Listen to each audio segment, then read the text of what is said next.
The night the church burned, Eloin Mercer stood barefoot on the red clay steps and watched the steeple glow like a candle wick. Not lightning, not accident, not some careless lantern left too near the hymnals. She knew the difference between God's fire and a man's. The town of Briar Hollow, 30 miles of pine, river mist, and iron-red dust, came running in shirt sleeves and nightgowns, faces lit by the same orange that ate the clapboard walls. Men shouted for water, women clutched babies, and pressed Bible verses through trembling lips. Someone rang the bell, and the bell answered with a cracked, frantic clang, once, twice, before the rope snapped and the sound died under the roar. And down on the ground in the soot and sparks a black man in irons knelt with his hands up, as if surrendering to the sky. Isaiah, the blacksmith slave, the sin. Reverend Josiah Mercer pushed through the crowd like a blade, his hair uncombed, his voice already polished into a sermon. "See what wickedness does," he cried, lifting his arms as if he could catch the falling embers. "See what secret lust invites into God's house.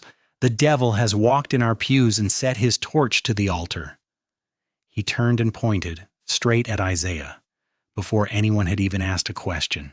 A few men followed his finger like dogs trained to hunt what they were told to hate. One spat, another picked up a rock. The sheriff's deputy, half awake and hungry for purpose, tightened the chain around Isaiah's wrists. Eloin didn't scream. That was the first way her body betrayed her, by going quiet, as if her breath feared it would confess. Then, as the roof sagged and the stained glass window of the Lamb of God burst in a spray of molten color, Isaiah looked past the men with their stones and ropes. He looked at her, not pleading, not accusing, just steady, like iron held too long in the flame. And Eloin understood with a cold clarity that cut through the heat. Reverend Mercer wasn't trying to save his church tonight. He was trying to bury something inside it, something that could talk, something that could prove whose sin had truly brought the fire. A plank crashed inward, sparks stormed the night. The crowd screamed as the steeple tilted, the cross at the top turning like a slow dying compass. Eloin took one step forward, toward Isaiah, toward the chain, toward the truth, and her husband's hand found her wrist, not like a husband, but like a jailer. "Not a word," he hissed into her ear, his mouth close enough that she could smell smoke and peppermint and the stale sweetness of communion wine. "You will not destroy what God has built." Eloin stared at the burning church and thought, God didn't build this. Men did. And men could burn it down. She opened her mouth anyway. But before she could speak, Isaiah moved. He shifted his weight like a man accepting his fate, and then he dipped his shoulder, snapped the chain low, and swung the heavy iron shackle into the deputy's knee. Bone cracked. The deputy shrieked. The crowd lurched backward. For half a heartbeat, chaos scattered everyone's certainty. Isaiah used that heartbeat like a key. He ran. Through the firelight and the shouting. Through the gap between the well and the oak. Toward the dark line of trees. "Shoot him!" someone yelled. Reverend Mercer didn't shout. He smiled, because the moment Isaiah ran, the story wrote itself. And stories, especially the ones men preach, are easier to believe than the truth. A gunshot split the night. Eloin flinched. Isaiah stumbled once, kept going, and vanished into the pines as the burning church sighed and collapsed like a giant exhale. The crowd turned, panting toward Reverend Mercer, waiting for him to tell them what to feel.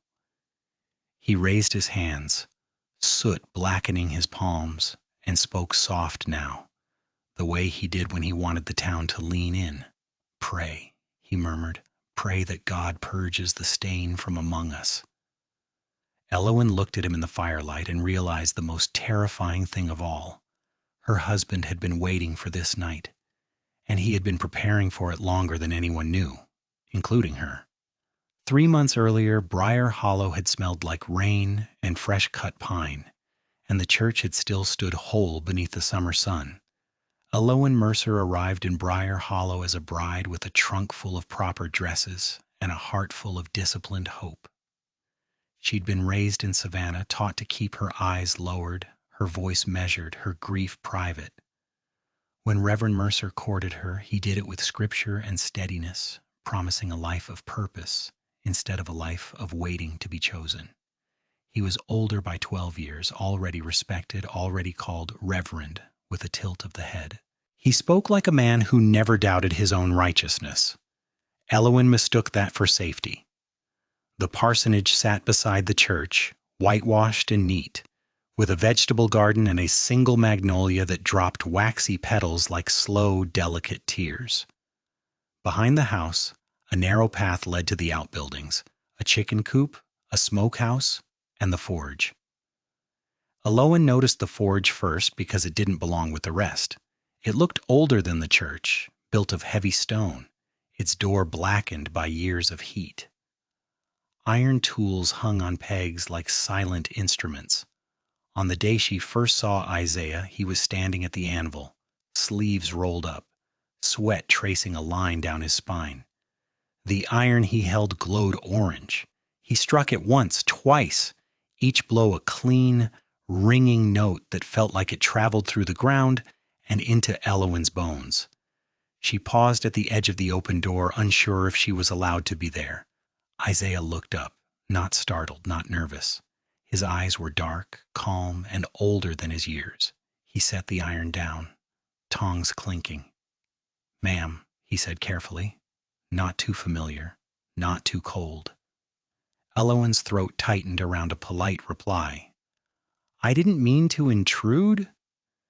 Isaiah's gaze flicked past her, toward the church, where Reverend Mercer stood talking to two deacons, all three of them laughing too loudly. "It's no intrusion," Isaiah said. "He don't mind who watches." Eloine should have left. She knew the rules. A preacher's wife didn't linger around a slave's forge. A respectable woman didn't let a man, any man, see her curiosity. But she was new in Briar Hollow, and the silence in her own house had already begun to press against her ribs. "What are you making?" she asked. Isaiah lifted the iron with his tongs and turned it so she could see the shape forming. A hinge, sturdy and ornate, with a small curl at the end like a flourish.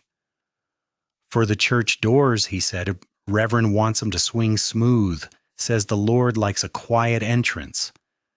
Eloine's mouth twitched, almost a smile. "Does the Lord care about hinges?" Isaiah's eyes held hers a beat too long.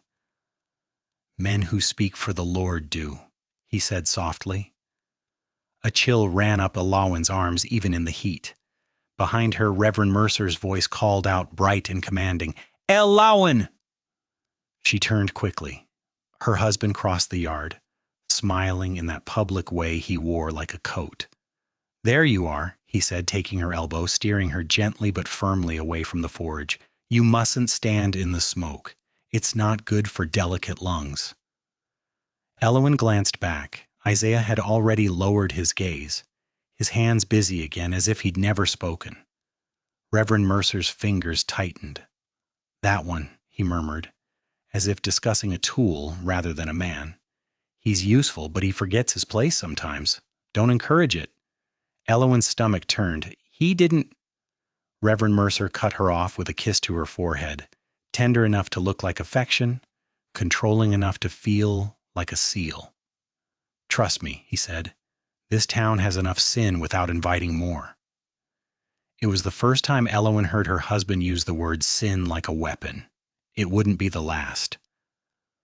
In Briar Hollow, the church wasn't just a building.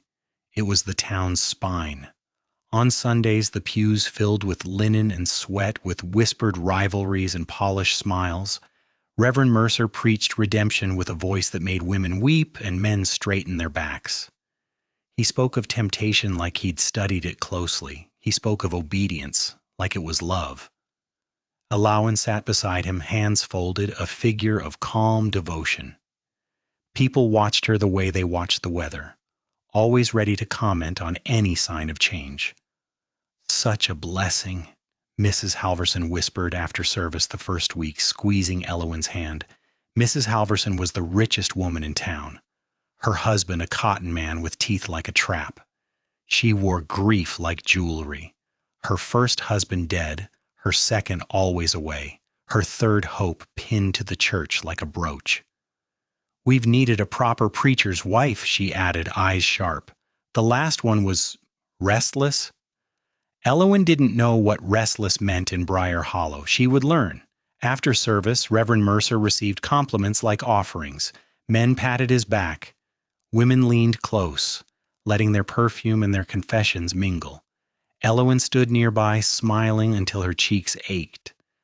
At night, in the parsonage bedroom, her husband's tenderness disappeared like a light blown out. He prayed before bed, long prayers, his hand on her shoulder like a claim. Then he spoke of duty in the same tone he used for scripture. A wife must be a vessel. A wife must be obedient. A wife must not question what a man of God knows.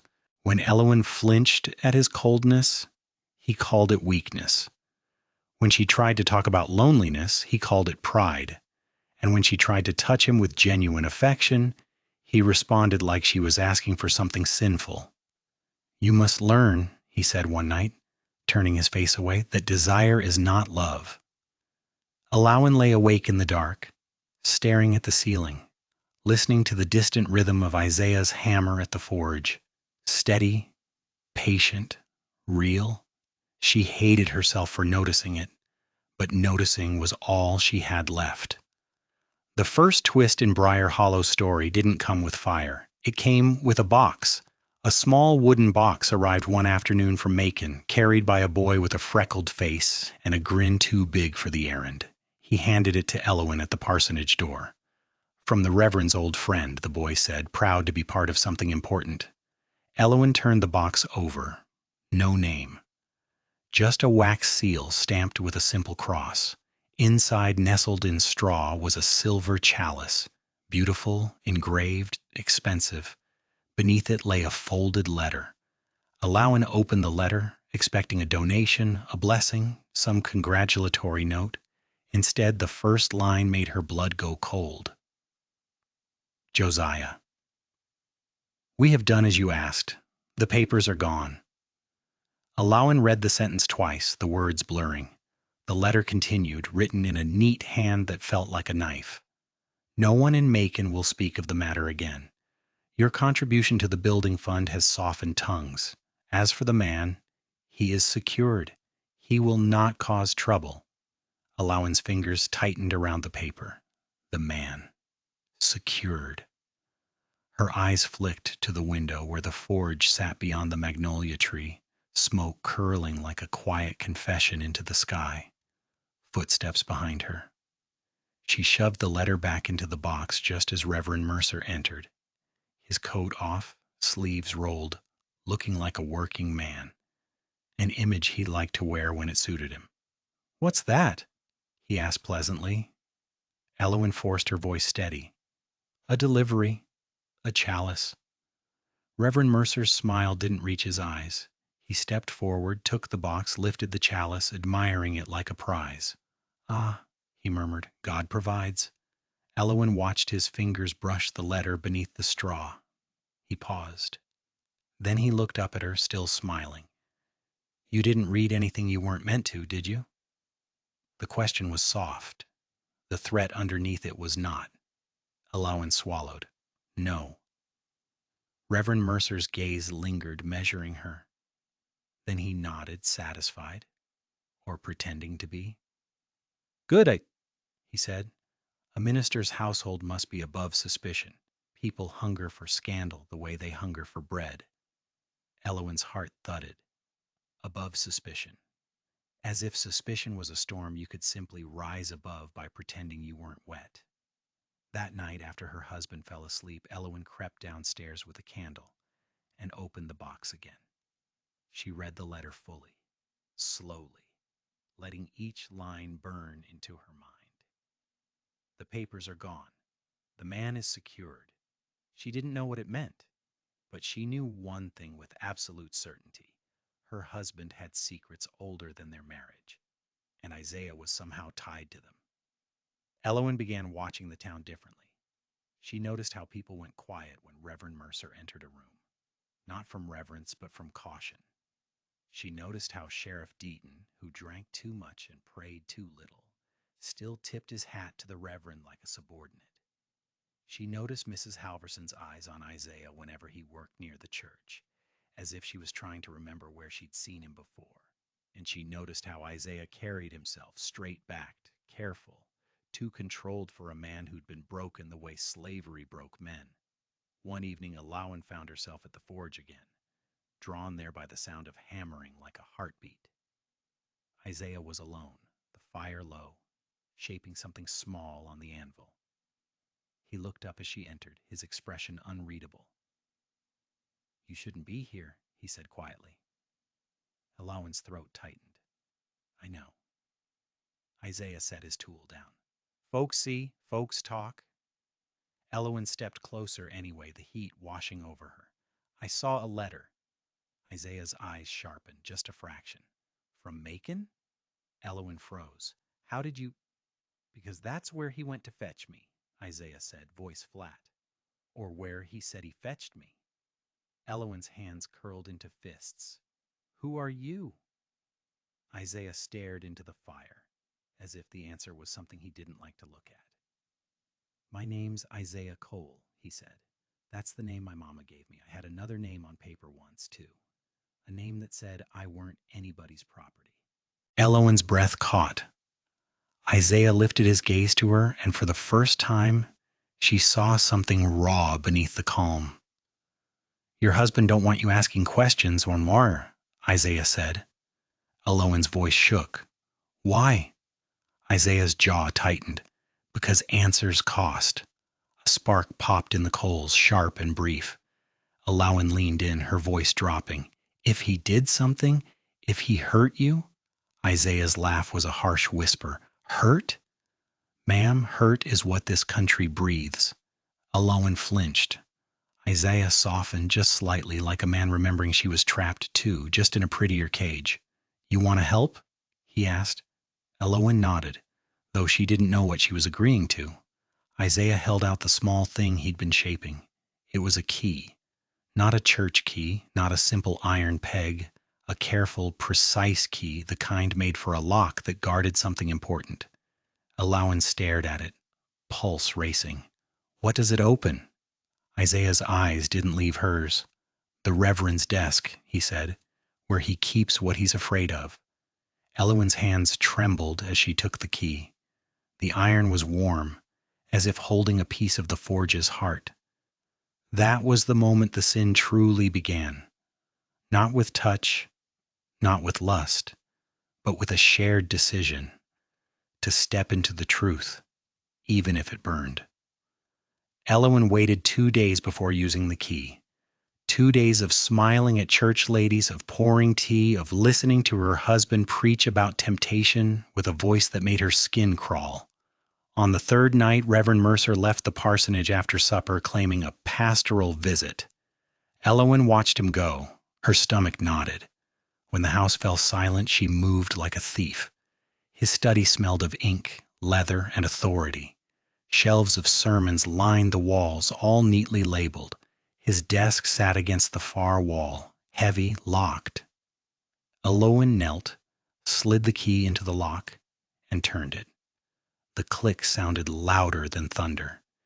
Inside the desk drawer lay a ledger bound in dark leather, a bundle of letters tied with twine, and beneath them, a folded document stamped with official seals.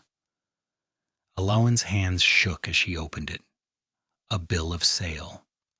Isaiah Cole, listed as property, transferred from a man in Macon to Reverend Josiah Mercer, but the ink looked fresh. Too fresh for a man Reverend Mercer claimed to have owned for years. Elowen flipped through the letters. Most were from men with polite handwriting and ugly intentions, arrangements, payments, quiet favors done for the Reverend. Then she found a letter written in a different hand, rougher, urgent. Reverend Mercer, you have no lawful claim to Isaiah Cole. He was born free. His mother's papers were filed in Savannah. Return him, and we will not involve the courts. Eloin's vision blurred. Born free. Her throat tightened until she could barely breathe. Another letter followed, Reverend Mercer's reply, copied neatly. The Lord places each soul where it belongs. Isaiah has found his place under my guidance. I suggest you tend to your own flock and leave mine alone. Eloin's hands went numb. She understood now. The papers are gone. The man is secured. Her husband had stolen Isaiah's freedom and wrapped it in scripture. A sound outside. Eloin froze, heart pounding. Footsteps on the porch. The door opened. Eloin? Reverend Mercer's voice. She shoved the papers back into the drawer, slammed it shut, turned the key, barely in time before he entered the study. He paused, taking in the candle, the desk, her too still posture. His smile was slow. Working late? He asked. Eloin forced herself to breathe. I was organizing your sermons. Reverend Mercer stepped closer, his gaze sliding over her like he was reading her. He reached out, brushed a strand of hair from her face, gentle enough to look loving if anyone had seen. Then he leaned in and whispered, "If you ever open what is locked," he murmured, "you will learn what it costs to close it again." Eloin's stomach dropped. He knew, or he suspected. Either was enough to make fear crawl up her spine like a living thing.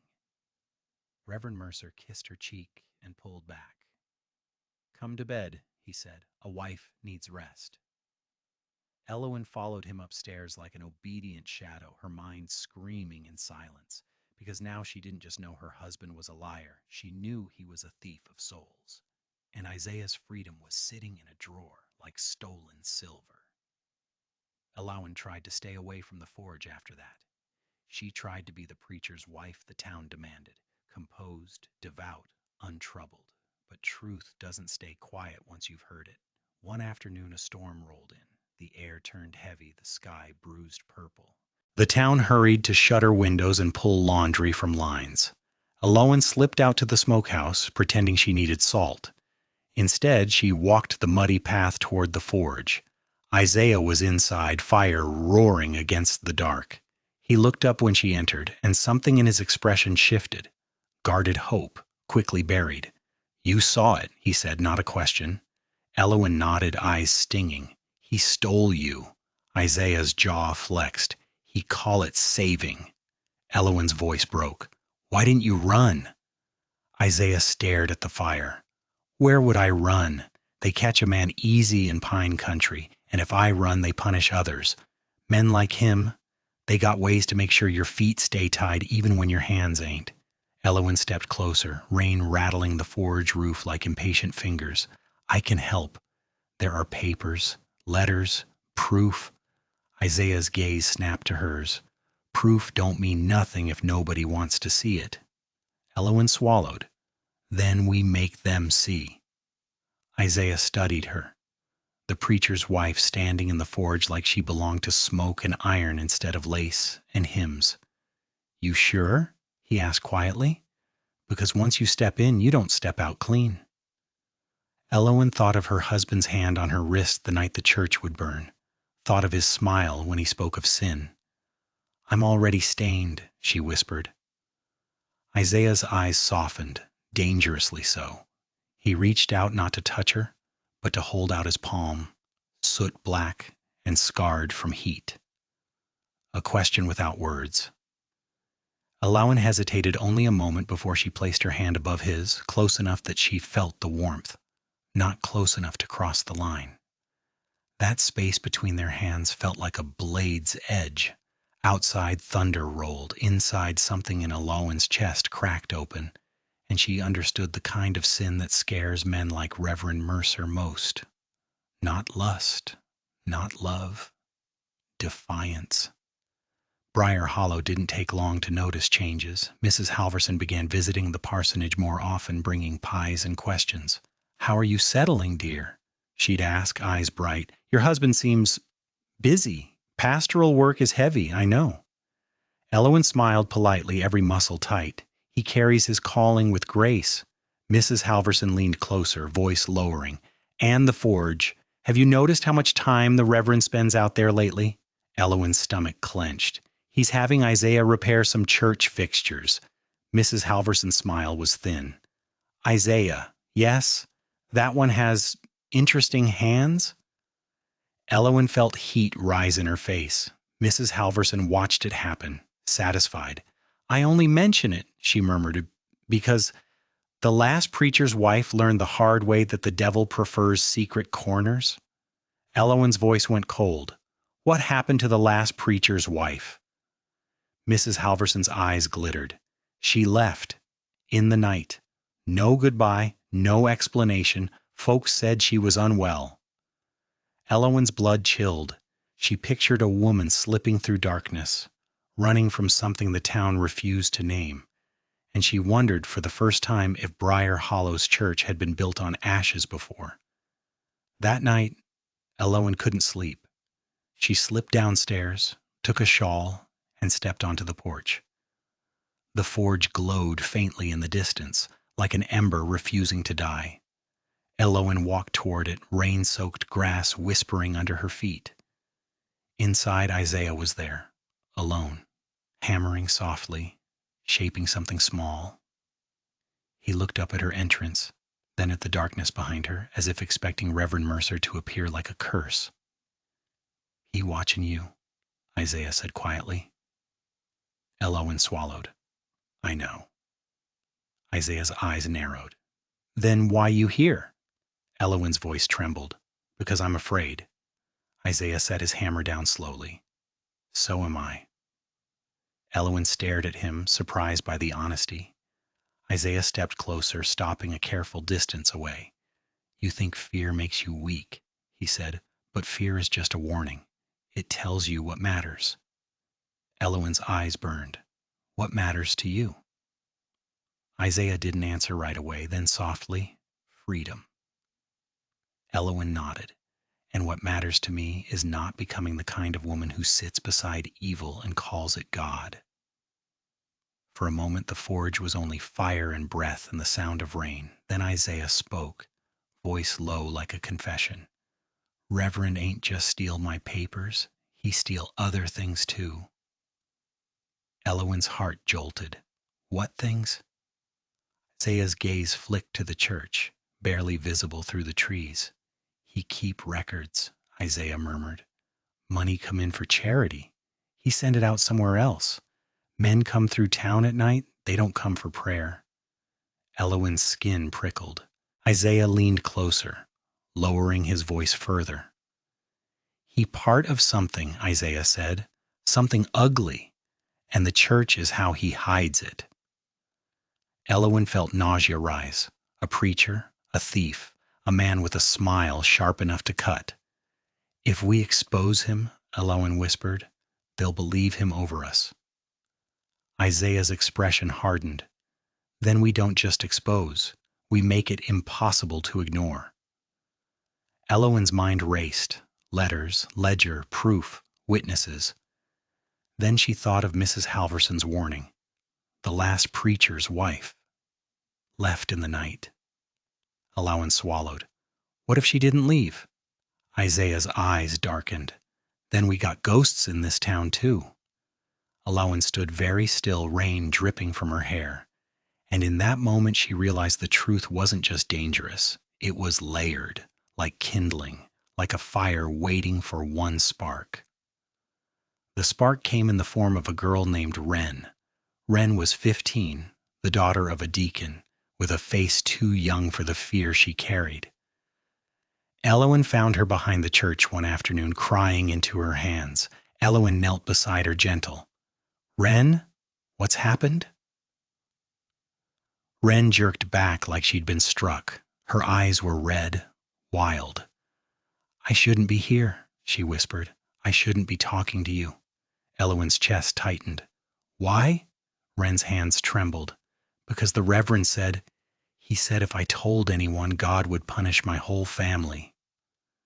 Elowen's blood went cold. She kept her voice soft. What did he say, Wren? What did he do? Wren squeezed her eyes shut, tears spilling. He called me into his study, she whispered. He said I had a sinful heart, that I needed guidance. He said my prayers weren't enough. Elowen's stomach lurched. Wren's voice shook. He touched my hair. He held my chin. He said if I wanted to be clean, I had to trust him. Elowen's hands curled into fists so hard her nails bit her palms. Wren looked at her desperate. Is it my fault? Am I wicked? Elowen's voice came out like a blade wrapped in velvet. No, Wren sobbed. He said I was tempting him. Elowen's vision blurred with rage. In that moment, everything inside her snapped into clarity. Reverend Mercer didn't fear sin. He fed on it. He used God's name like a curtain to hide behind while he reached into the dark. Elowen took Wren's hands, steadying them.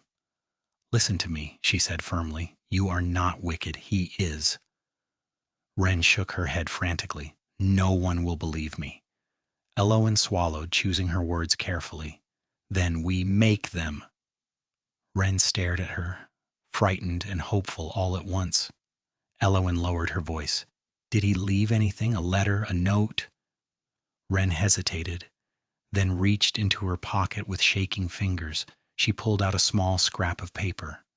Elowen's breath caught as she read it. A verse written in Reverend Mercer's hand, twisted into a private message, and at the bottom a time. Tonight, after prayer. Elowen's hands went numb. Wren whispered, I don't want to go. Elowen's gaze lifted to the church doors, to the study window, to the sanctified lies inside.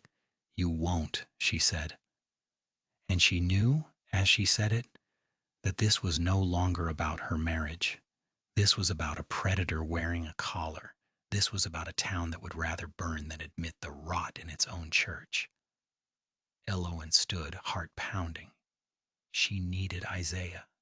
She needed the forge. She needed a plan sharp enough to cut through Briar Hollow's denial. And she needed it fast, because Reverend Mercer had already chosen his next victim. Elowen ran to the forge at dusk, the sky bleeding orange behind the pines.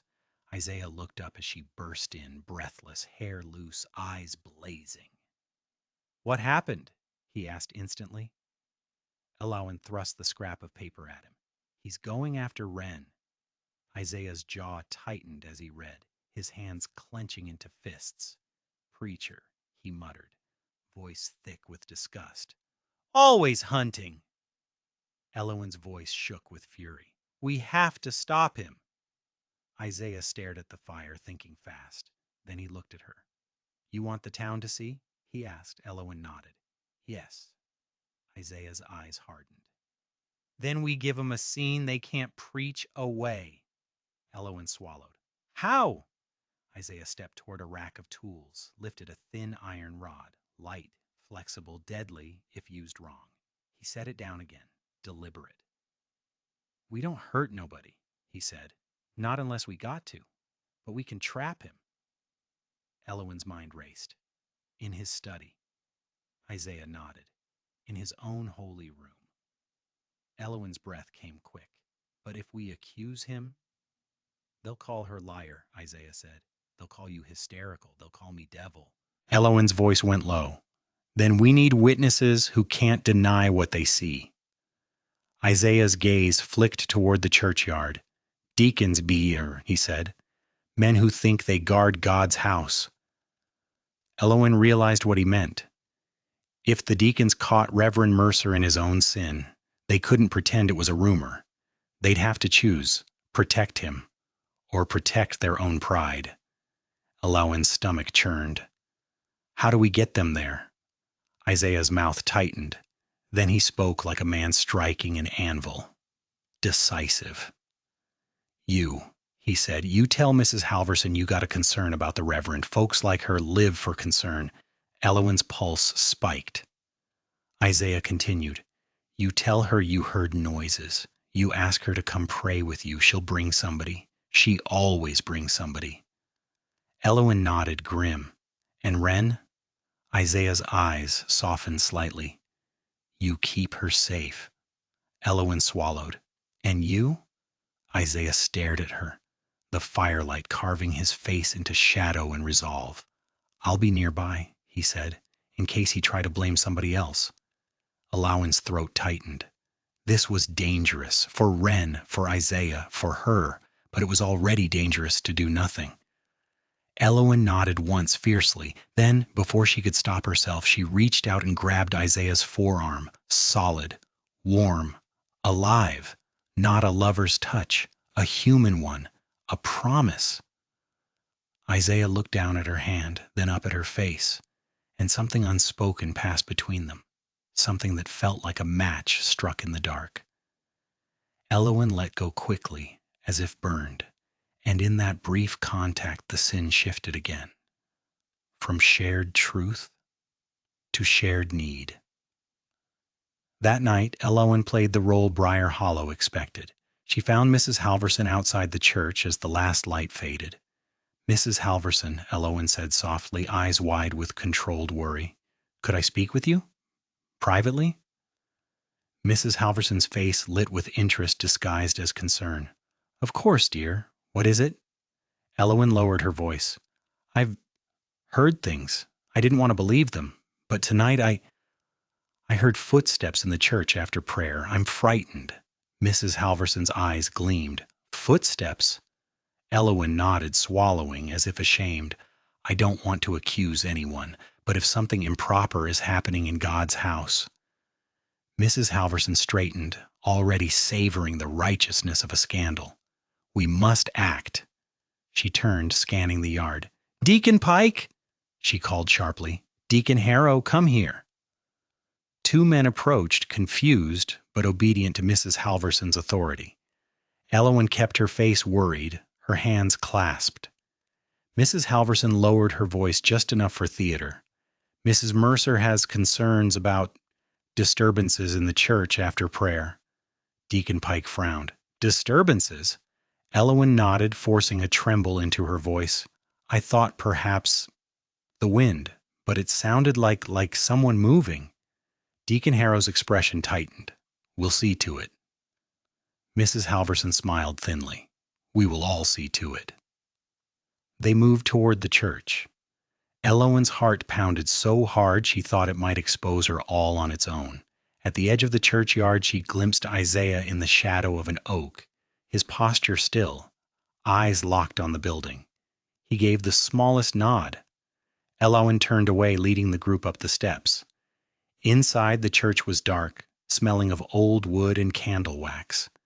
Elowen guided them down the aisle toward the study door, where a sliver of lamplight leaked out. Mrs. Halverson sucked in a breath, delighted. Deacon Pike lifted his hand to knock, and the door opened from inside. Reverend Mercer stood there, startled for half a second before his face rearranged into calm authority. My friends, he said smoothly, what brings you here so late? Mrs. Halverson stepped forward, voice sweet.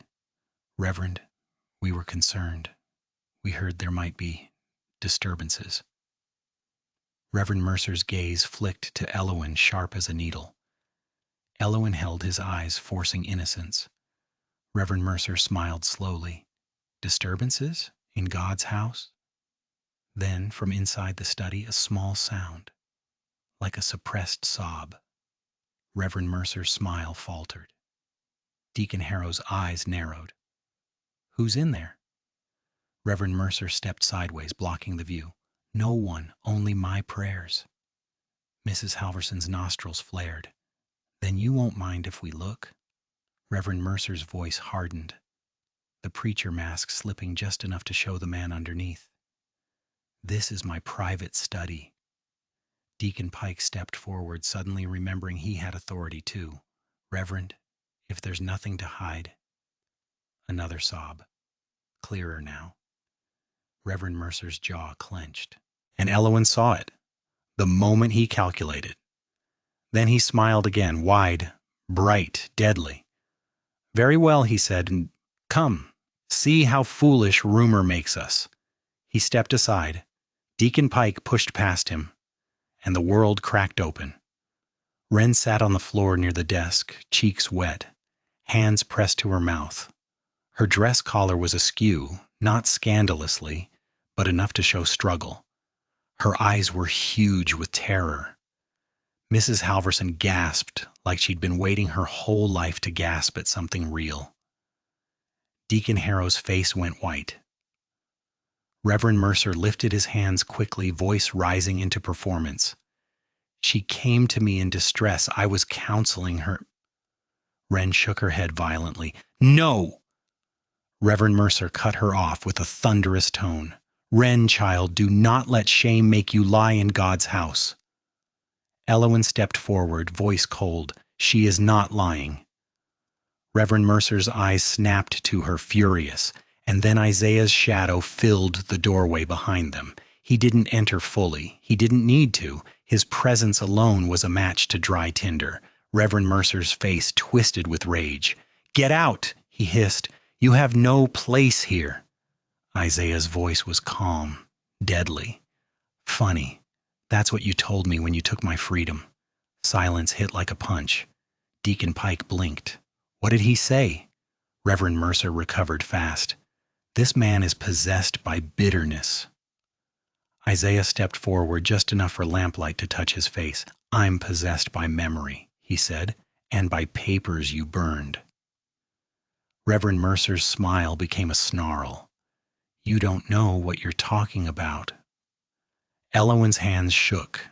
She could feel the whole town's future teetering.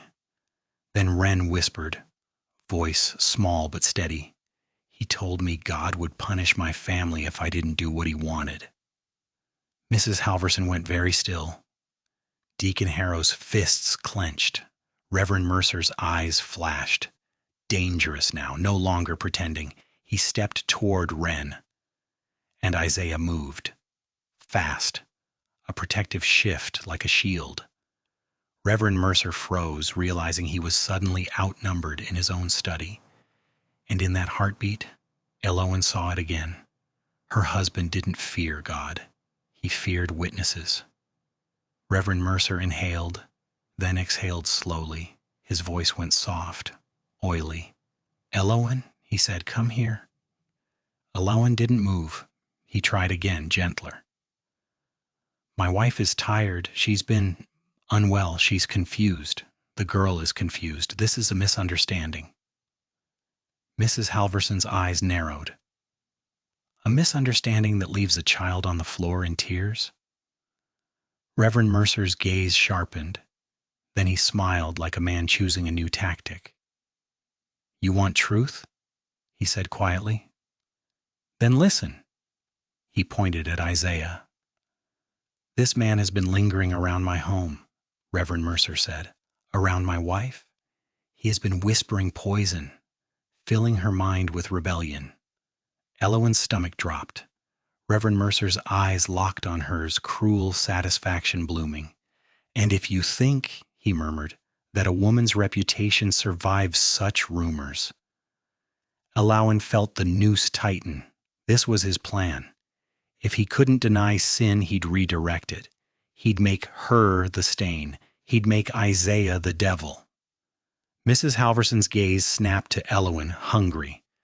Elowen's throat closed, and Isaiah, watching it happen, looked at Elowen with something like grief because he knew what the town would do with that story. That was the moment the true scandal shifted again.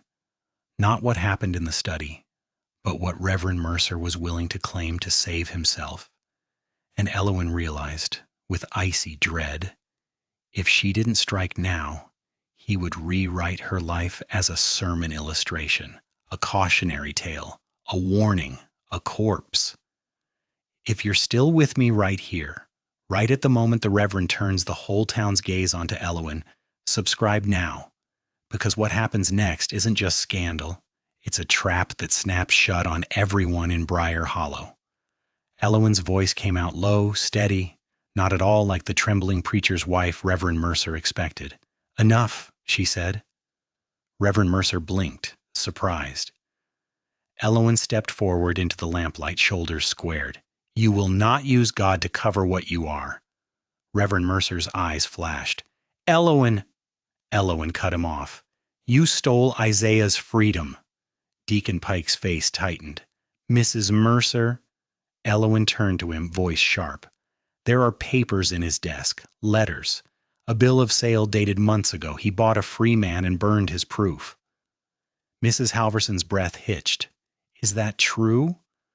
Reverend Mercer laughed softly, dangerous. My wife has been spending too much time listening to a slave's fantasies. Isaiah's jaw clenched. Elowen's hands trembled, but her voice did not. Then open the drawer, Reverend. Show them. Reverend Mercer's smile froze.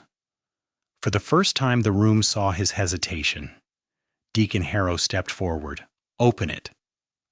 Reverend Mercer's gaze darted, calculating exits. Then, slowly, he moved to the desk. His hand hovered over the lock. Elowen realized too late. He had the key. He could have emptied it already. He could have burned everything. Her pulse hammered. Reverend Mercer unlocked the drawer and pulled it open. Inside, nothing. No ledger, no letters, no bill of sale, only blank paper and a Bible. Elowen's stomach dropped through the floor. Mrs. Halverson's face turned triumphant. Oh, Elowen! Reverend Mercer turned, eyes gleaming with victory.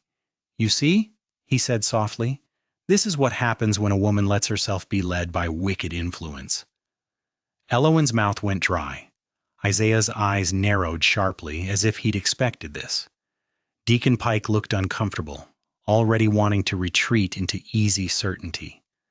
Reverend Mercer stepped closer to Elowen, voice gentle like a blade wrapped in velvet. Come home, he murmured. You're tired. Elowen stared at the empty drawer, mind racing. How? When? Then she remembered the afternoon box from Macon. The papers are gone. He'd known she was watching. He'd moved the evidence. And now he had the perfect story.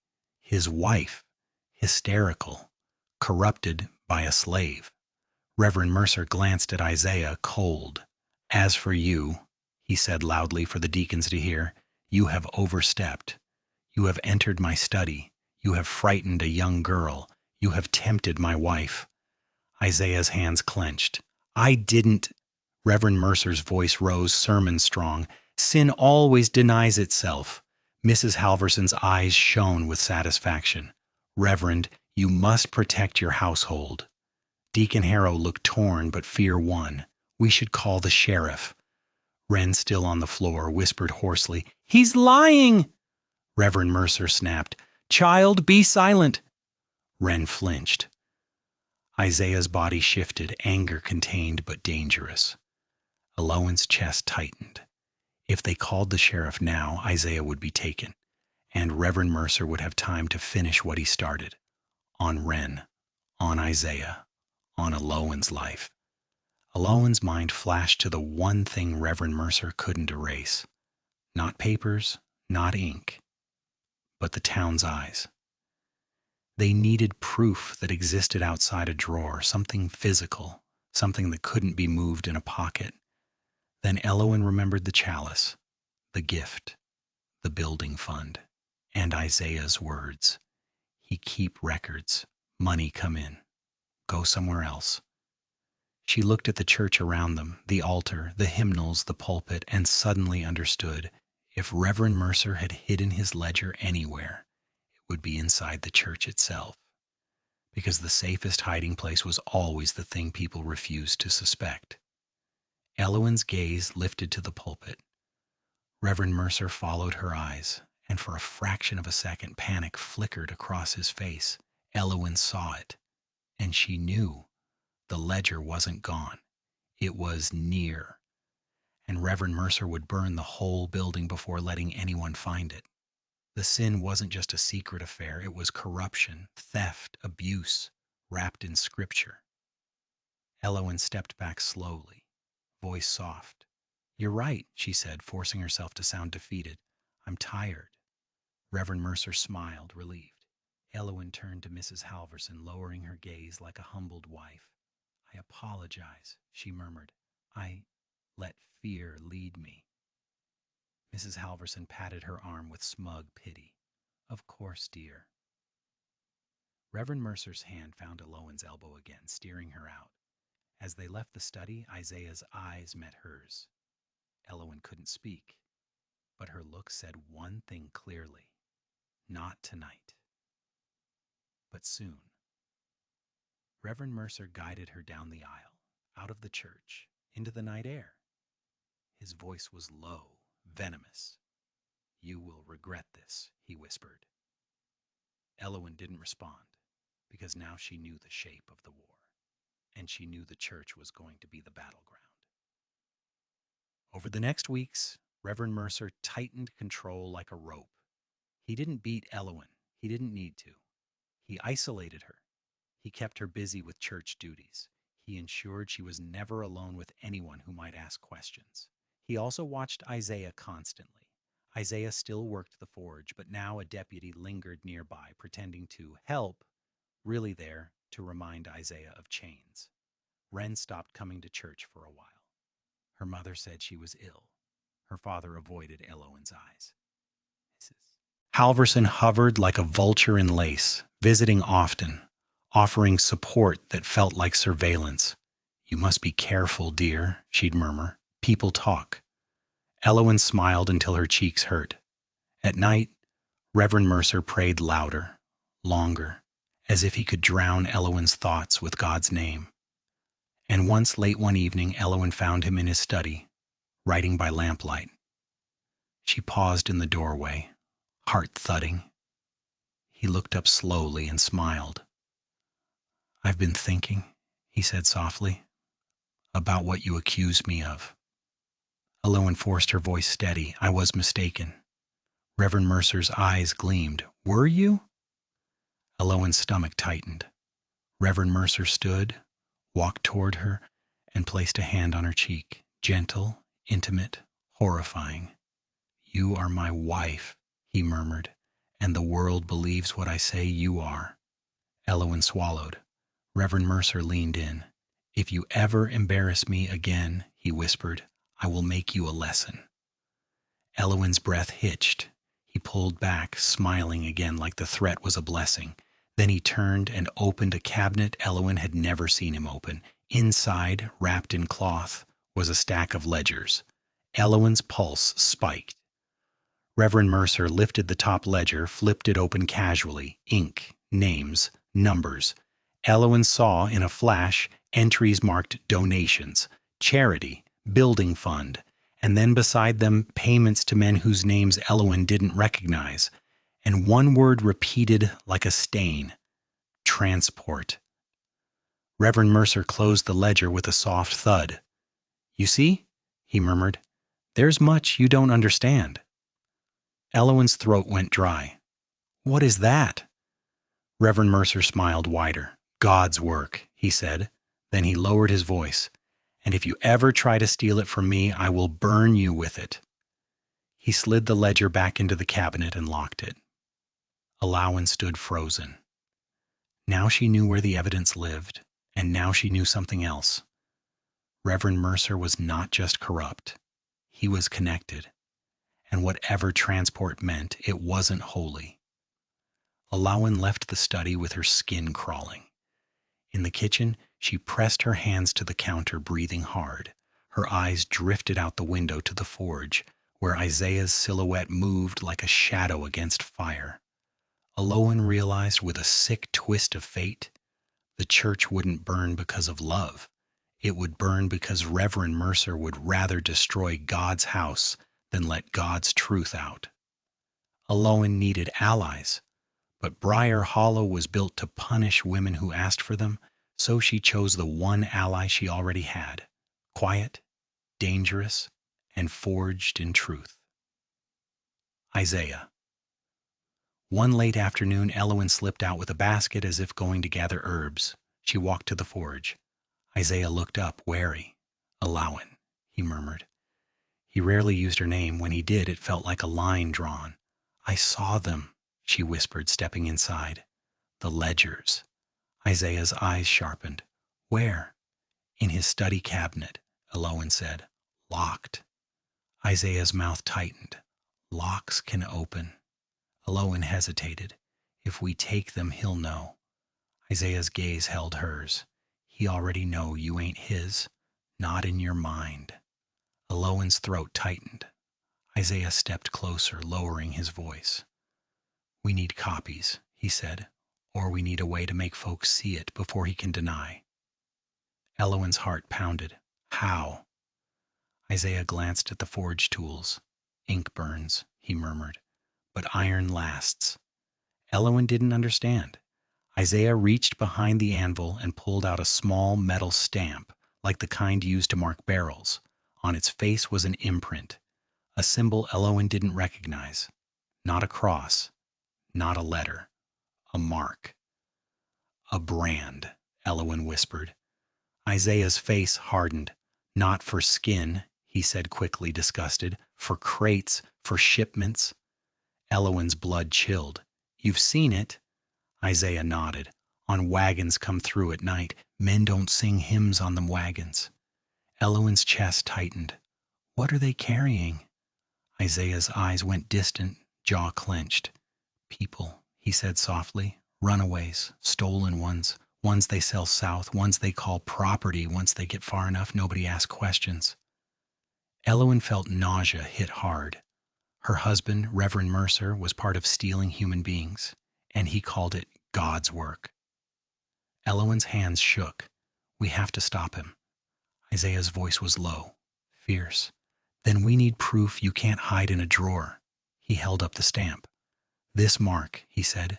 If we can show the town their preacher's money is tied to this, even folks who want to stay blind will see the shape of it. Elowen swallowed. How do we show them? Isaiah's gaze lifted toward the church. During service, he said, when everybody watching, when he can't silence it in a corner. Elowen's heart raced. He'll kill you. Isaiah's eyes locked on hers. He might. Elowen's breath caught. Isaiah's voice softened slightly. You asked me once why I didn't run, he said. Because running don't always get you free. Sometimes you got to stand in the fire. Elowen stared at him, and something inside her shifted, something dangerous, tender, and terrifying. She realized the sin the title promised wasn't only the one Briar Hollow would gossip about. The real sin was the town's hunger to condemn love while excusing cruelty. Elowen swallowed hard. We do it, she said. Isaiah nodded once. Then, very carefully, he reached out and placed the stamp in her palm. His fingers brushed hers, brief, accidental, electrifying. Elowen's breath hitched. Isaiah pulled back instantly as if the touch could burn them both. And in that moment, Elowen understood why men like Reverend Mercer preach so hard against temptation. Because what Elowen felt right then wasn't lust, it was connection. And connection makes slaves dangerous. Connection makes wives rebellious. Connection makes churches burn. Sunday came bright and heavy, the air thick with heat and expectation. The church filled. Women fanned themselves. Men wiped sweat from their brows. Children squirmed. Reverend Mercer preached with extra fire that day, voice booming about sin and obedience. Elowen sat beside him, face calm, heart pounding like a drum. Isaiah stood near the side door, as he often did when called to fix a hinge or adjust a latch. But today he carried something beneath his apron, flat, hidden. Elowen's stomach tightened. She had barely slept all week, rehearsing the moment in her mind. When the truth would surface, when Reverend Mercer would fight back, when the town would choose what it wanted to believe. Reverend Mercer's sermon rose like a storm. And the devil, he thundered, he does not always come with horns. Sometimes he comes in the shape of familiarity, of forbidden closeness, of a woman's wandering heart. Elowen felt his hand tighten on the pulpit edge. He glanced down at her briefly, warning, possession. Elowen held his gaze, expression serene. Reverend Mercer continued, voice dripping righteousness. And when sin enters a house, when it is welcomed, it spreads like fire. Eloin's chest tightened at the word, fire. Reverend Mercer raised his hands. We must purge it. We must expose it. We must cast it out. That's when Isaiah moved. He stepped forward, calm and deliberate, and walked down the aisle. Murmurs rippled. A black man walking uninvited toward the pulpit was already a kind of rebellion. Reverend Mercer's voice faltered for half a second. Isaiah, he said sharp, what are you doing? Isaiah stopped at the front, lifted his head, and spoke with a voice that carried. I got something to show the church, Isaiah said. A gasp from the pews. Reverend Mercer's face tightened into fury. This is not your place. Isaiah's eyes locked on him. You right, he said quietly. My place is wherever you put me. That's what you've been saying. The crowd shifted uneasy. Reverend Mercer's voice hardened. Remove him. Deacon Pike stood hesitant. Deacon Harrow followed. Isaiah reached beneath his apron and pulled out a thin wooden board. On it, burned into the wood with careful precision, was the stamp mark, the same symbol Eloin had seen. Isaiah held it up. This is the mark on the wagons that come through at night, he said, the ones your preacher pays. A stunned silence. Mrs. Halverson's fan stopped mid-swish. Reverend Mercer's eyes flashed with panic, then anger. Lies, he snapped. Witchcraft nonsense. Isaiah's voice rose. It ain't witchcraft. It's a brand, a shipping mark, for crates, for people. A murmur like wind through dry leaves. Reverend Mercer stepped down from the pulpit, moving fast now, mask cracking. You will not speak in my church, he hissed. Isaiah didn't back up. Your church? He said. Or your cover? Reverend Mercer's hand shot out, grabbing the board. Isaiah held tight. For a split second, the Reverend and the enslaved blacksmith were locked together in a tug of war under the eyes of God and town. Then the board cracked. Half fell to the floor. The other half stayed in Isaiah's hand. And on Isaiah's half, the brand mark remained clear. Eloin stood abruptly, voice cutting through the rising chaos. It's true, she said. All heads turned. Reverend Mercer stared at her like she'd slapped him. Eloin's hands shook, but her voice was steady.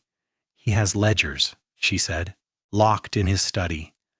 Records of money sent to men involved in transport. Reverend Mercer's eyes went wild. Eloin, stop.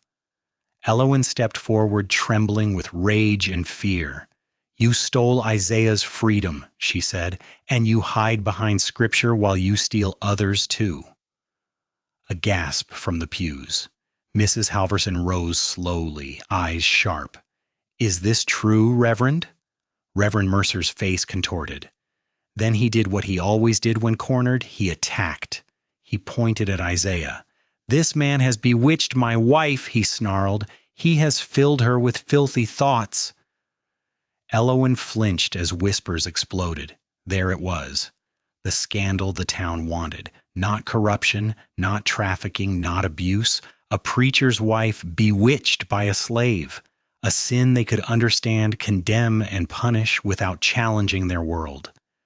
Mrs. Halverson's lips parted in delighted horror. Men stared at Eloin with a new kind of cruelty. Reverend Mercer smiled slightly, sensing the tide turning. You see, he said softly to the congregation, the devil has entered my own home. Eloin's vision blurred. Isaiah's jaw clenched, pain flickering across his face, because the town was choosing the easy story. And Eloin realized with sudden, terrifying clarity, the truth alone would not save them. The town would rather burn the church than admit what lived behind the pulpit, and Reverend Mercer would give them that fire. That evening, Reverend Mercer did not rage in private. He did something far worse. He became gentle. He returned home with Eloin, smiling to neighbors who watched from porches like buzzards waiting for a carcass. Inside the parsonage, he closed the door softly. Then he turned to Eloin and spoke in a voice almost kind. You have humiliated me, he said. Eloin's body trembled. You humiliated yourself. Reverend Mercer chuckled softly. No, he murmured. I will decide what humiliates me. He stepped closer, eyes shining with cold certainty. You think you can ruin me? He whispered. Eloin, I am this town's conscience. They will always choose me over you, over him, over any inconvenient truth. Eloin swallowed, heart pounding. Reverend Mercer reached out and touched her cheek, almost tender. And now, he murmured, you have given me permission to correct you. Eloin flinched back. Reverend Mercer's hand snapped out, gripping her wrist hard, like that future night on the church steps. You will stay inside, he hissed. You will not speak to anyone. You will not go near that forge. And tomorrow you will sit beside me and smile while I tell this town you were ill, that you were confused, that you repent. Eloin's throat tightened. I won't. Reverend Mercer's eyes narrowed. You will. Eloin's voice broke. You're not a man of God. Reverend Mercer's smile vanished. God, he whispered, is whatever keeps people obedient. He shoved her toward the stairs. Eloin stumbled, catching herself on the banister. Reverend Mercer leaned close, voice low and venomous. And if you push again, he murmured, I will make sure Isaiah dies screaming. Eloin went cold. Reverend Mercer released her and stepped back, smoothing his shirt like nothing happened. Go to bed, he said calmly. Pray for forgiveness. Eloin climbed the stairs on shaking legs, each step a drumbeat of fear. In the bedroom, she locked the door, pressed her hands to her mouth, and tried not to scream. She knew now. Reverend Mercer wasn't going to let the truth survive. He would silence her. He would destroy Isaiah.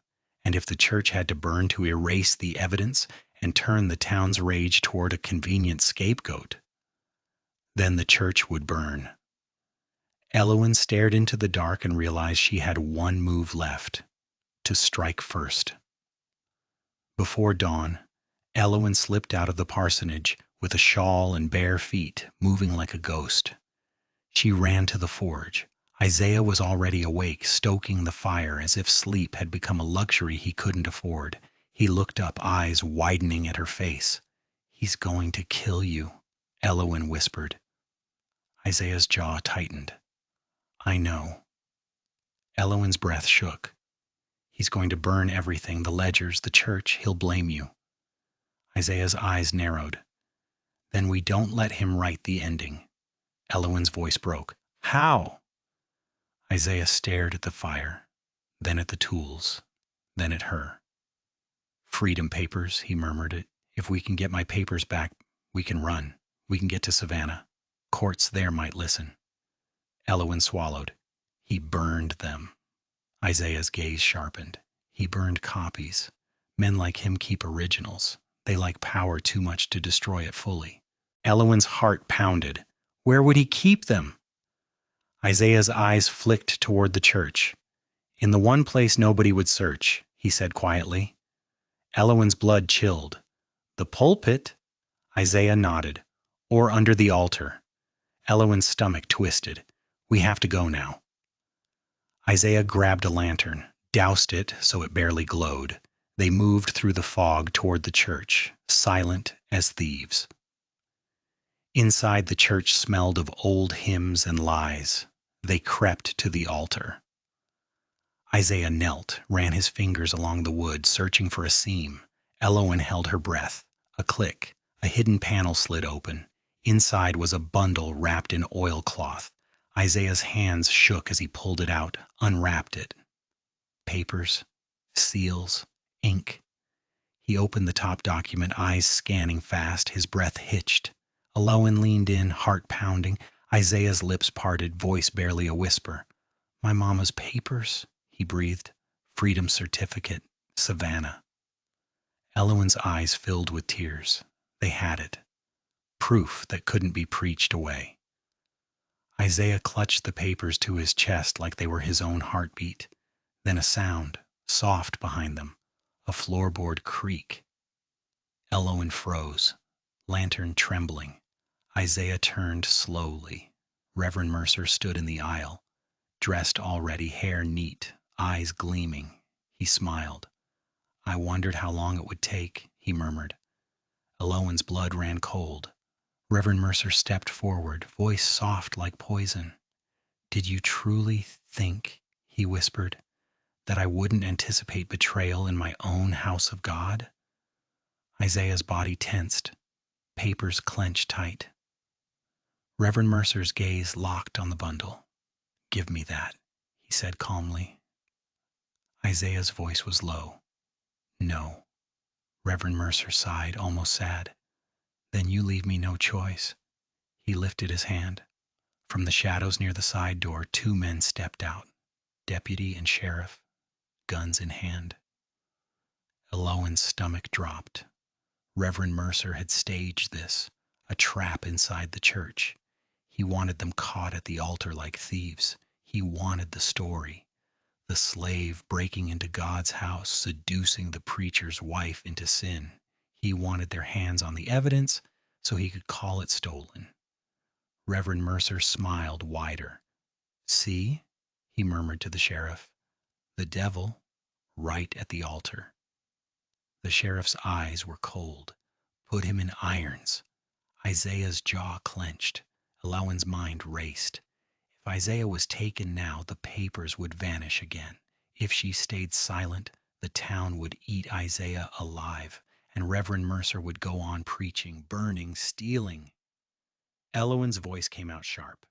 Sheriff Deaton, look at those papers. The sheriff hesitated. Reverend Mercer's smile tightened. Do not be fooled by stolen documents. Eloan's chest tightened. Then Isaiah did the only thing left. He raised the papers high. Y'all want proof? Isaiah shouted, voice echoing off the church walls. Here it is. I was born free. The deputy lunged. Isaiah jerked back, and in the scramble the lantern fell from Eloan's trembling hands. It hit the floor. Oil splashed. Flame kissed wood. For half a second everyone froze, staring at the little fire licking across the aisle like a hungry tongue. Reverend Mercer's eyes widened, not with fear of fire, but with recognition, because this was his element, his solution, his eraser. He smiled, and Eloan understood too late. Reverend Mercer didn't come to stop the fire. He came to use it. Out! Reverend Mercer shouted suddenly, voice booming. Out! The Lord's house is under attack! The sheriff grabbed Eloan's arm, hauling her backward. Isaiah clutched the papers, eyes wild, as flames spread faster than they should. Like the wood had been prepared, like oil had already been poured. Eloan's breath caught. Reverend Mercer had set this up. He'd been ready to burn the church the moment the truth surfaced, because a burning church made a perfect distraction, a perfect martyr story, a perfect way to destroy evidence and blame someone else. Smoke rose. Pews began to crackle. The sheriff shoved Eloan toward the door. Isaiah darted toward the side exit, and a gunshot rang out. Isaiah stumbled, papers flying from his hands. Eloan screamed. The sheriff dragged her out into the dawn as smoke poured from the church doors like a dark sermon. Inside, Reverend Mercer stood in the aisle, watching Isaiah fall, watching the papers flutter near the flames. His face was lit by firelight, and he looked holy. Eloan fought the sheriff's grip, sobbing, reaching. But Reverend Mercer's voice cut through the chaos, loud enough for the town that would soon gather. Sin has entered God's house, he cried, and God is cleansing it with fire. The flames roared higher, devouring wood, devouring paper, devouring truth. Eloan watched the church burn from the yard, smoke stinging her eyes. She saw Isaiah's silhouette through the doorway, crawling, reaching for the papers, and then the roof beam fell, and the church screamed. That was how Briar Hollow's story became legend. The preacher's wife, the blacksmith slave, the sin, the fire. But legends are just lies with better clothing. The truth was uglier, and it didn't die in the flames, because Isaiah did not die in that church. Not yet. When the church burned down weeks later, the night you saw at the beginning, the town believed Reverend Mercer's version. They believed Isaiah had set the fire in revenge. They believed Elohim had been tempted and corrupted. They believed God had punished wickedness with flame. They believed it because belief was easier than guilt. But the fire had not erased everything. Isaiah had survived the first blaze with a scar across his shoulder and a wound from the bullet that should have stopped him. He survived because he knew heat. He survived because he'd learned to endure pain without making sound. And he survived because someone in Briar Hollow, someone the town didn't suspect, hid him. Wren, the girl Reverend Mercer tried to break. She found Isaiah half dead near the riverbank after the dawn fire. She and her older brother dragged him into an abandoned root cellar behind their father's barn, trembling with fear but fueled by fury. Wren pressed a cloth to Isaiah's wound and whispered, "I believe you." Isaiah, delirious, rasped one thing: papers. Wren shook her head, tears streaming. Gone. Isaiah's eyes fluttered shut, but Elohim, desperate, hunted, watched, began leaving small bundles near the forge at night: food, clean cloth, a bottle of whiskey stolen from the sheriff's own cabinet. And in those bundles, Elohim began hiding something else. Not paper. Words. She wrote everything she knew in a careful hand. Names, dates, the mark, the ledgers, the transport.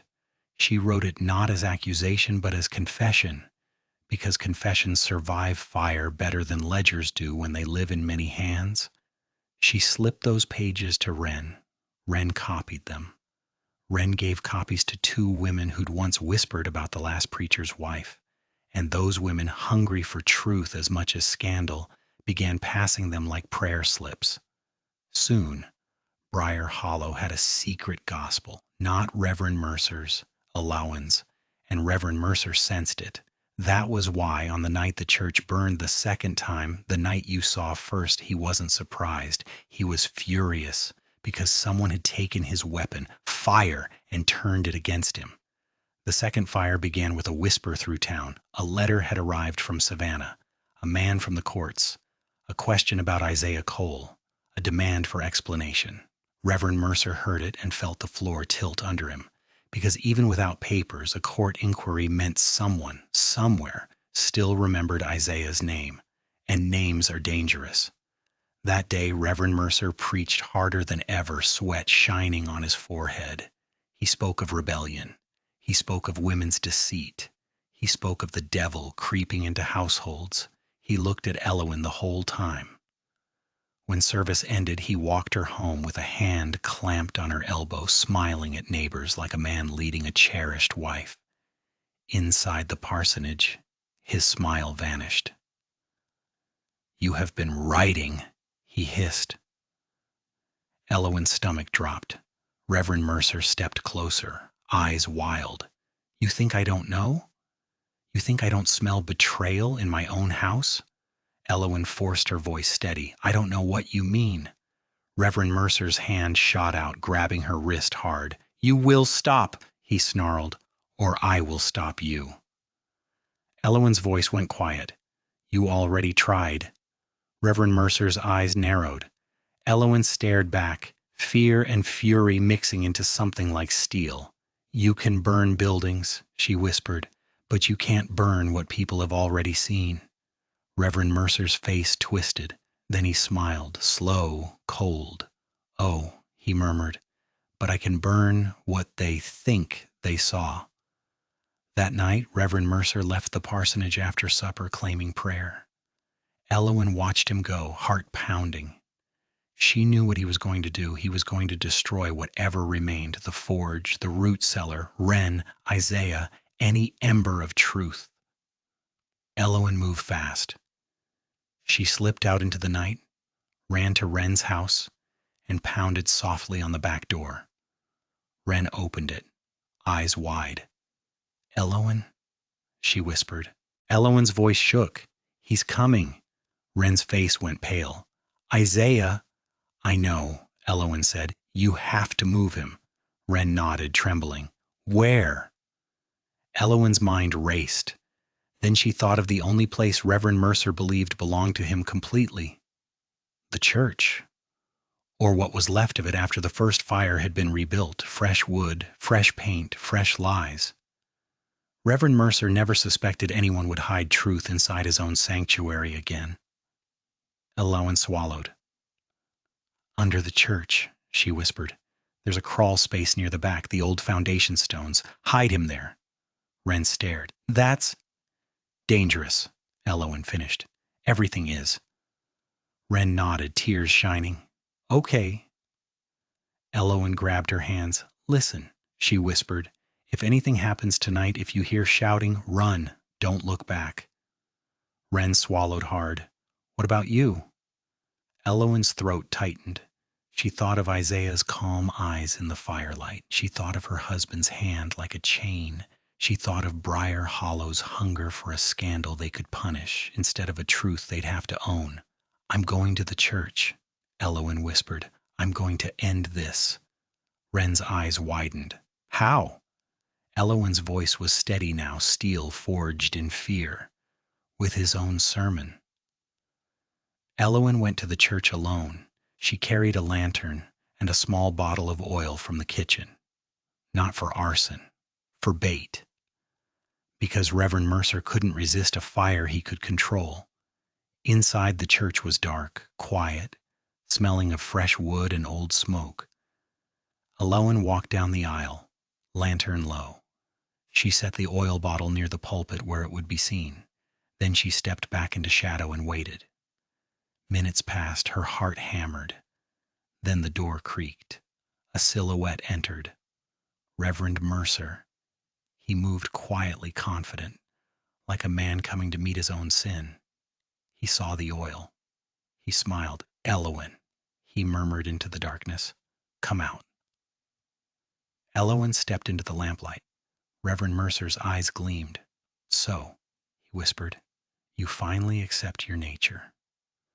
Elowen's voice was calm. I accept yours. Reverend Mercer chuckled. My nature is to cleanse. He reached for the oil bottle. Elowen's voice cut sharp. You're going to burn the church again. Reverend Mercer paused, then smiled wider. No, he murmured. I'm going to burn you with it. In their minds, if not in flame. Elowen's stomach twisted. Reverend Mercer stepped closer, voice soft.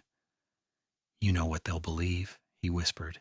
They'll believe you met your lover here. They'll believe your shame set the fire. They'll mourn me as the wounded shepherd. Elowen stared at him, feeling the horror settle. Then she heard it. A faint shift beneath the floorboards, Isaiah hidden under the church, breathing. Reverend Mercer didn't hear it. Elowen swallowed, keeping her face calm. You want a confession? She whispered. Reverend Mercer's eyes lit with satisfaction. Yes. Elowen stepped closer, lowering her voice like a lover. Reverend Mercer leaned in.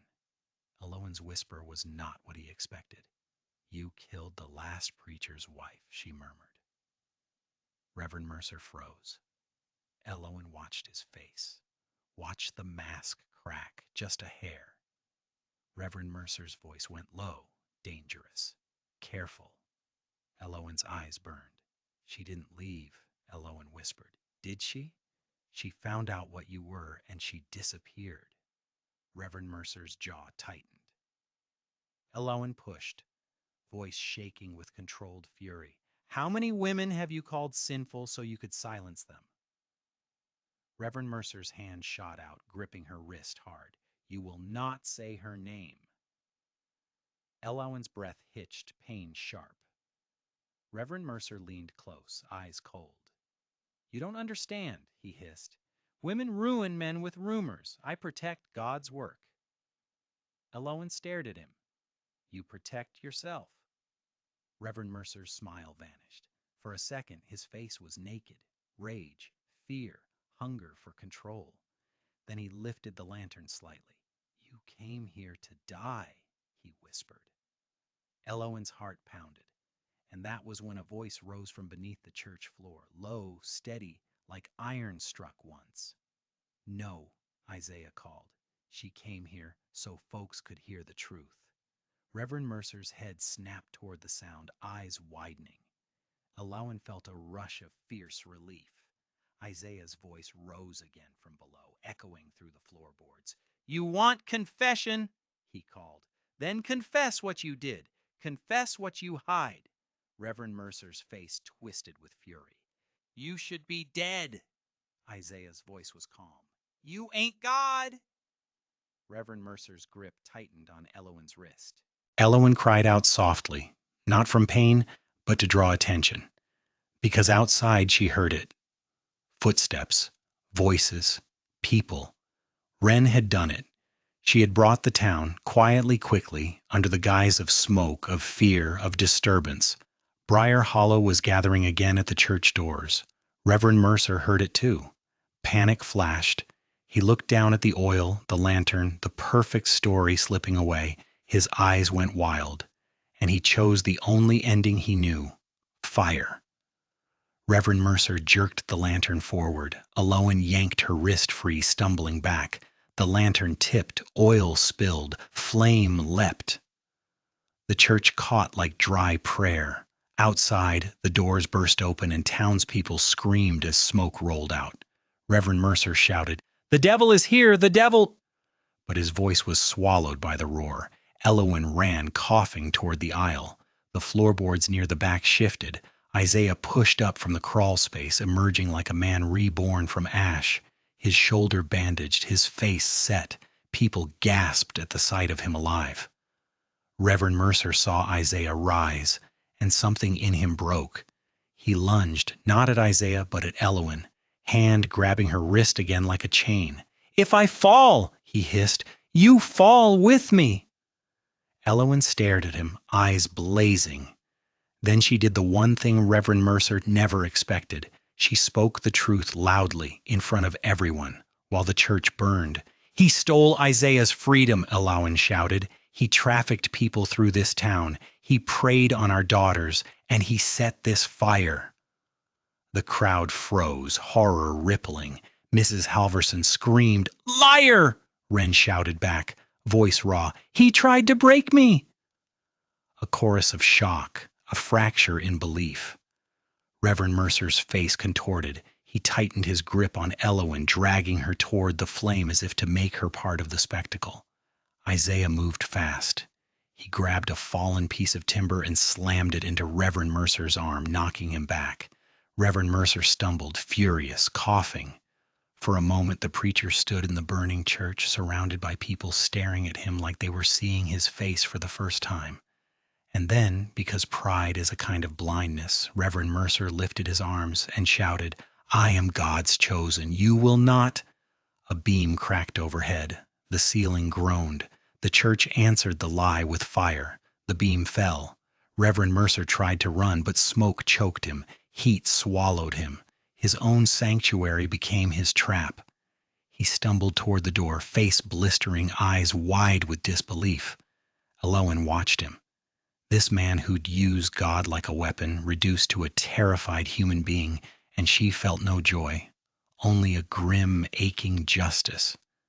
The roof collapsed with a roar. Reverend Mercer vanished into the blaze. The church burned down around his secrets, but this time the town had heard too much to pretend it was only lightning. In the days after, Briar Hollow tried to stitch itself back together with denial. But denial doesn't hold when too many hands have touched the truth. Wren testified to her mother. Her mother, sobbing, told other women. Other women began remembering their own counseling sessions with Reverend Mercer, moments they'd buried under shame.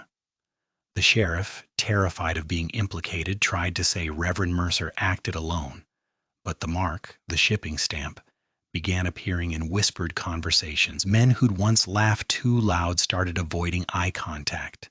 And Isaiah, wounded, hunted, but no longer just a shadow, left Briar Hollow under cover of night with Wren's brother guiding him to the river road. Elowen wanted to go with him. But Briar Hollow was not a place that let a woman simply walk away clean. Elowen stayed, At least long enough to make sure Wren was protected, long enough to make sure Reverend Mercer's story could not be resurrected in a new man's mouth. On the morning Isaiah left, he met Elowin near the forge one last time. The forge was quiet now, fire cold, tools hanging like memories. Elowin stood with her hands clasped, eyes red from smoke and grief, and the weight of everything she'd survived. Isaiah's face was scarred, his shoulders stiff, but his eyes were steady. "You saved me," he said softly. Elowin shook her head, tears slipping. "I didn't save you. You saved yourself. I just stopped being quiet." Isaiah looked down, then back up. "You going to be okay?" Elowin let out a shaky laugh. "No." Isaiah's mouth tightened with understanding. "Okay ain't always the goal," he murmured. "Sometimes it's just free." Elowin's breath caught. Isaiah hesitated, then reached into his pocket and pulled out a small piece of iron. A hinge curl. The same flourish she'd admired months ago. "I made this before everything," he said. "For the church door." Elowin stared at it. Isaiah held it out. "Keep it," he said quietly. "Not as a memory of that church, but as proof you can open what men try to lock." Elowin took it with trembling fingers. Their hands brushed, brief, electric, devastating. They didn't kiss. They didn't need to. Because the sin Briar Hollow would always whisper about wasn't what mattered. What mattered was what that touch meant. Two people, trapped in different cages, refusing to let a preacher define God. Isaiah stepped back. "Tell the truth," he said. Elowin nodded, voice breaking. "You too." Isaiah's eyes held hers one last time. Always. Then he turned and walked into the pines, disappearing like smoke, but this time not as a hunted thing, as a man moving toward his own name. Elowin stood alone, the iron curl warm in her palm. Behind her, the church was ash. Ahead of her, the town was full of people who would try to rewrite what happened. Elowin inhaled, tasting smoke still on the air, and whispered to herself, "Let them talk. This time I won't burn with their story. I'll forge my own." If you want the follow-up, what happens to Elowin after the ashes cool, and what Isaiah finds when he reaches Savannah, drop a comment with one word: Forge.